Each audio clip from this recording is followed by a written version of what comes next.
Madurai அரிட்டாப்பட்டியில் tungsten சுரங்க ஏலம் ரத்து என மத்திய அரசு அறிவிப்பு. பட்டாசு வெடித்தும் நடனமாடியும் மக்கள் கொண்டாட்டம், இனிப்புகள் வழங்கியும் உற்சாகம்.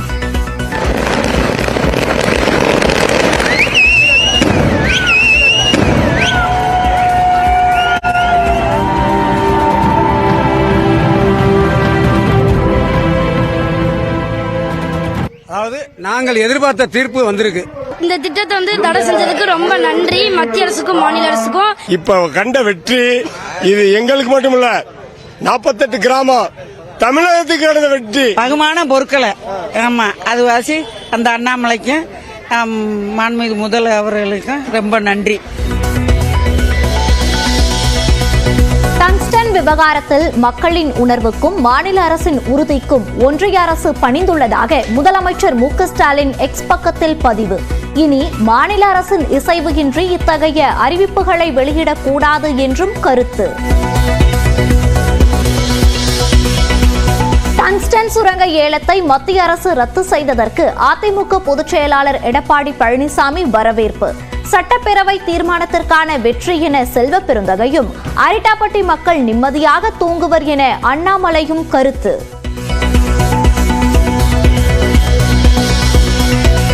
உலகிலேயே முதன்முறையாக இரும்பை பயன்படுத்தியது தமிழ்நாட்டில்தான்.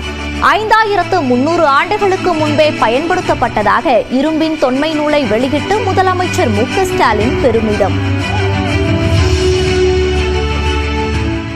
தமிழ் நிலப்பரப்பிலிருந்து தான் இரும்பின் காலம் தொடங்குச்சு. இந்திய நாட்டுக்கு மட்டுமல்ல, உலகுக்கே மறுபடியும் சொல்றேன், தமிழ் நிலப்பரப்பிலிருந்து தான் இரும்பின் காலம் தொடங்குச்சு என்ற மாபெரும் மானுடவியல் ஆய்வு பிரகடனத்தை இந்த நிகழ்ச்சியின் வாயிலாக அறிவிக்கிறேன். தமிழகத்திலிருந்துதான் இரும்பின் காலம் தொடங்கியுள்ளதாக முதல்வர் அறிவித்திருப்பது மகிழ்ச்சி அளிக்கிறது. காங்கிரஸ் மூத்த தலைவர் ராகுல் காந்தி பாராட்டு.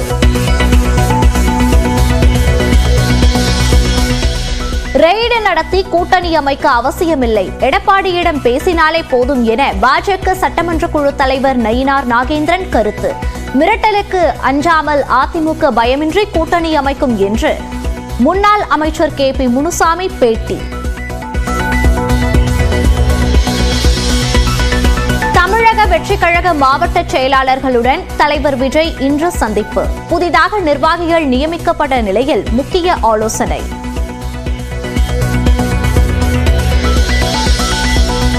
சென்னை அம்பத்தூரில் சிக்னல் கோளாறு காரணமாக இரு மார்க்கமாக செல்லும் மின்சார ரயில்களின் சேவை பாதிப்பு. தாமதமாக ரயில்கள் இயக்கப்படுவதால் பொதுமக்கள் அவதி.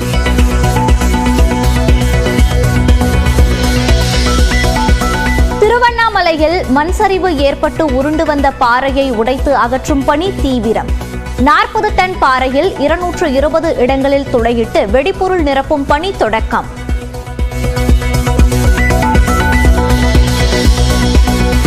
ஊரக உள்ளாட்சி தேர்தலில் 4 வித வாக்குகளை ஒரே மின்னணு வாக்குப்பதிவு இயந்திரத்தில் செலுத்தும் நடைமுறை அறிமுகம். திருச்சி பெல் நிறுவன அதிகாரிகளுடன் சென்னையில் மாநில தேர்தல் ஆணையர் ஜோதி நிர்மலாசாமி ஆலோசனை. சென்னையில் அடுத்த மாதம் முதல் தனியார் மினி பேருந்துகளை இயக்க திட்டம். சோழிங்கநல்லூர், அம்பத்தூர், மணலி பகுதியில் இயக்கப்படும் என தகவல்.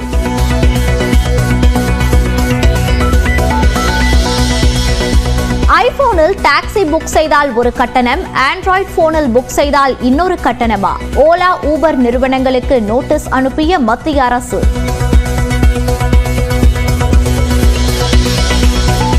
கேரள மாநிலம் மலப்புரம் அருகே தேயிலை தோட்டத்தில் உள்ள கிணற்றில் தவறி விழுந்த யானை.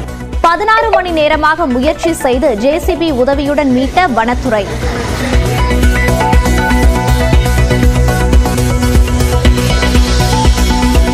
சென்னை எழும்பூரிலிருந்து கன்னியாகுமரிக்கு இன்று இரவு சிறப்பு ரயில். கன்னியாகுமரியிலிருந்து தாம்பரத்திற்கு ஞாயிற்றுக்கிழமை இரவு சிறப்பு ரயில் புறப்படும்.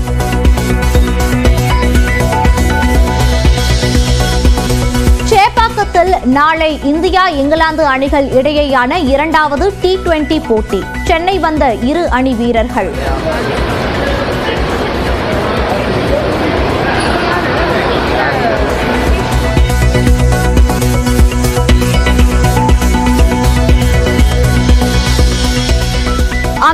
இந்தியர்கள் அல்லாதவர்களுக்கு பிறப்பின் அடிப்படையில் குடியுரிமை ரத்து என்ற டிரம்பின் உத்தரவுக்கு தடை.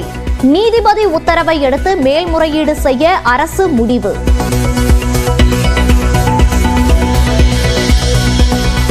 தருமபுரியில் வேட்டையாடி சேலத்தில் மான்கறி விற்க முயன்றதாக 6 பேர் கைது. 8 லட்சம் ரூபாய் அபராதம் விதிப்பு.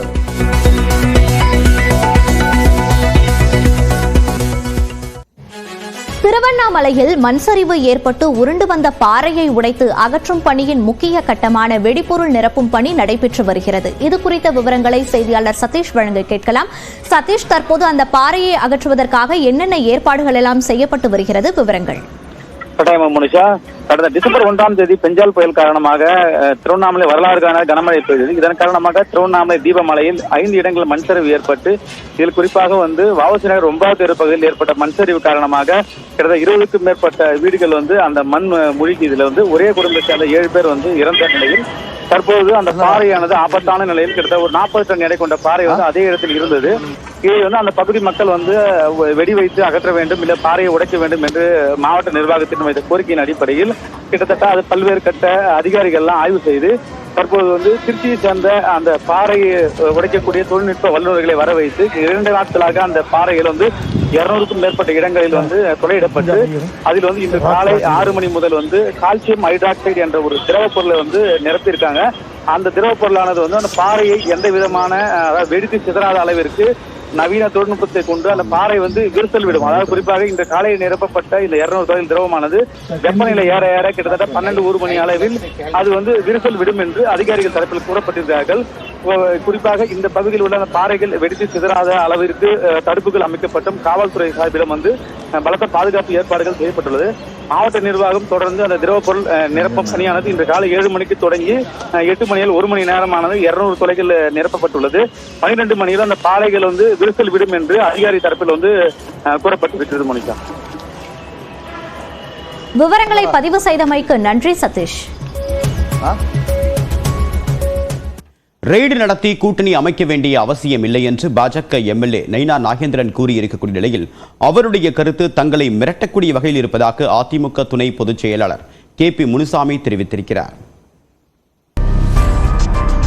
பாஜகவுடன் கூட்டணி இல்லை என அதிமுக பொதுச் செயலாளர் எடப்பாடி பழனிசாமி கூறியிருந்தாலும் இரு கட்சிகளும் பேரவைத் தேர்தலில் கூட்டணி சேரும் என அவ்வப்போது பேச்சுக்கள் எழுந்தவாறே உள்ளன. இந்நிலையில் நெல்லையில் செய்தியாளர்களிடம் பேசிய பாஜக சட்டப்பேரவை குழு தலைவர் நயினார் நாகேந்திரன் அதிமுகவை மிரட்டி கூட்டணி வைக்க அவசியம் இல்லை என்றார். கூட்டணி குறித்து மதிப்புக்குரிய அண்ணன் EPS அவர்கள்ட்ட நாங்கள் நேரடியாக பேசினாலே கூட்டணி வரும். ரைடு நடக்கிறதுக்கு இதுக்கும் சம்பந்தம் இல்லை. ரைடு அவர் வீட்டில் மட்டும் நடக்கலையா, எல்லார் வீட்டிலும். இந்நிலையில் ஓசூரில் செய்தியாளர்களிடம் பேசிய அதிமுக துணை பொதுச் செயலாளர் KP முனுசாமி நயினார் நாகேந்திரனின் பேச்சு மிரட்டும் வகையில் உள்ளது என்றார். அவர் சொன்ன கருத்தில் ஒன்று ஒரு நல்ல அரசியல்வாதி சொன்ன கருத்தாக இருக்கிறது, மற்றொன்று மிரட்டுகின்ற பாணியில் இருக்கிறது. அதிமுகவை பற்றி நன்கு தெரிந்தவர். அதிமுக என்ற அந்த மாபெரும் இயக்கம் யாரை கண்டும் பயப்படாது, அஞ்சாது, இது போன்ற மிரட்டலுக்கெல்லாம் பணியாது. அதே நேரத்தில் நயினார் நாகேந்திரனின் பேச்சு பாஜகவின் நிலைப்பாடா தனிப்பட்ட கருத்தா என அதிமுக முன்னாள் அமைச்சர் கடம்பூர் ராஜு கேள்வி எழுப்பியுள்ளார். நயினார் கருத்து அவருடைய கருத்தா பாஜகவுடைய கருத்து என்பது எங்களுக்கு தெரியாது. இன்றைக்கு அந்த நிலைப்பாட்டிலே நிறைய கட்சிகளுடைய எண்ணம் இனிமேல் திமுகவுக்கு மாற்று என்றால் அதிமுக தான். இந்த விடியாட்சியை வீட்டுக்கு அனுப்ப மக்கள் தயாராகிவிட்டார்கள். அனைத்து அண்ணா திராவிட முன்னேற்ற கழக தலைமையிலே கூட்டணி சேர வேண்டும் என்ற எண்ணம் நாள்கள் செல்ல செல்ல இன்றைக்கு பாஜகவின் கூட்டணி மட்டுமல்ல, திராவிட முன்னேற்ற கழகத்திலே கூட்டணியில் உள்ள அரசியல் கட்சியினுடைய குரலும் இனிமேல் இதை தொடர்ந்து ஒழிக்கும் என்பதை தெரிவித்துள்ளது. கூட்டணி தொடர்பாக பாஜக எம்எல்ஏ நயினார் நாகேந்திரனின் பேச்சு அக்கட்சியின் மூத்த தலைவர்களின் எண்ணத்தை பிரதிபலிப்பதாக மூத்த பத்திரிகையாளர் சிவப்பிரியன் தெரிவித்துள்ளார். தமிழ்நாட்டில் இருக்கக்கூடிய பாஜகவினுடைய மூத்த தலைவர்களுடைய கருத்து அதை இவர் பிரதிபலிக்கிறாரு. அதாவது கூட்டணி வேண்டும், திமுகவை வீழ்த்த வேண்டும் என்றால் நிச்சயமாக அதிமுகவோட கூட்டணி இருக்கும்.